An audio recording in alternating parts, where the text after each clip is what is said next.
ரொம்ப ஈஸியாக எந்த ஒரு இன்க்ரீடியன்ஸுமே நீங்கள் எக்ஸ்ட்ரா போடாமல் சூப்பரான குல்ஃபி செய்கிறதுக்கு நான் கற்றுக் கொடுக்கவா.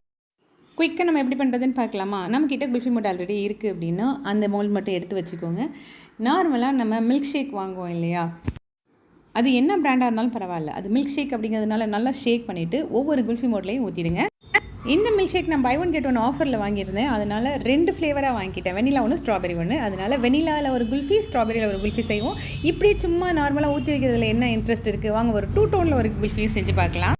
எல்லா மோட்லையும் ஃபுல்லாகவே ஊற்றிட்டோம். இந்த 2 மோடில் மட்டும் ஹாஃபில் ஒரு வெனிலாவும் ஹாஃபில் ஒரு ஸ்ட்ராபெரியும் ஊற்றி வச்சுட்டு ஒரு 15 மினிட்ஸ் ஃப்ரிட்ஜில் செட் பண்ண வச்சுருங்க. செட் ஆன பிறகு இதேமாதிரி கொஞ்சம் ஹார்டாகிடும். முக்கியமாக நல்லா செட் ஆகிடுச்சான்னு பார்த்துக்குங்க. செட் ஆன பிறகு எதில் வெனிலா ஊற்றிருக்கீங்களோ அதில் ஸ்ட்ராபெரி ஊற்றிருக்க இடத்துல வெனிலாவும் ஊற்றி மறுபடியும் செட் பண்ண வச்சுருங்க. மேக்ஸிமம் 15 to 30 மினிட்ஸ், அவ்வளோதான். சூப்பராக செட் ஆகிடும். எந்த ஒரு இன்க்ரீடியன்ஸுமே எக்ஸ்ட்ரா ஆட் ஆகாமல் நமக்கு பிடிச்ச மாதிரி நமக்கு பிடிச்ச மோலில் அழகாக ஊற்றி இது பசங்களுக்கு நீங்கள் கொடுக்கலாம். இது ப்ளைனாகவே ரொம்ப நல்லாயிருக்கும். இல்லை உங்களுக்கு எக்ஸ்ட்ராவாக கொஞ்சம் க்ரன்ச்சியாக தேவைப்படுது அப்படின்னா கொஞ்சமாக நட்ஸோ இல்லை கிட்கட்டு உள்ளே இருக்க வேஃபர்ஸை நல்லா க்ரஷ் பண்ணிவிட்டு உள்ளே போட்டுடுங்க. பார்க்கவும் நல்லாயிருக்கும். நீங்கள் டேஸ்ட் பண்ணும்போது சூப்பராக இருக்கும். இங்கே பாருங்கள் என்னோடய 2 டோன் குல்ஃபி எவ்வளோ சூப்பராக இருக்குன்னு. நீங்களும் ஈஸியாக அதை ட்ரை பண்ணி பார்த்துட்டு எப்படி இருக்குன்னு கமெண்ட் பண்ணுங்கள். தேங்க்யூ.